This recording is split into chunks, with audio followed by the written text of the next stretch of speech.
As early as this August, some Kaffie students could be shifted over to Atkins Middle School to make more room. Our Nikila Pradia is here now with details on that possible shift and what parents are saying about all this. Nikila. Well, Lee, as you would expect with most proposals, there are some for and against it. If the change happens, it would give some parents the option of whether to keep their students at Kaffie or send them to Atkins, and others wouldn't have a choice.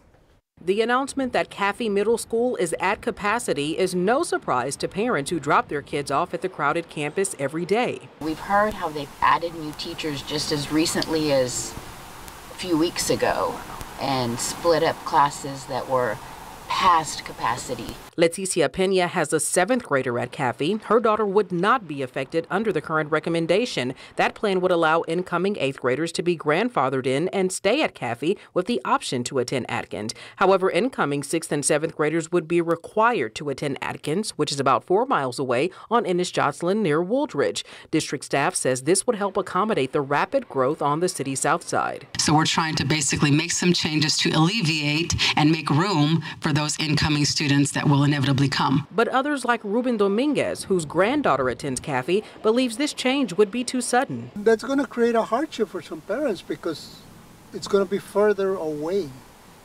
So I don't agree with that. Pena says she understands those concerns. When it affects us personally like that with our kids, it's hard. But also supports CCISD taking steps to keep up with the undeniable population boom on the south side. What do we want? You know, do we want the growth? Do we just want to stay the same?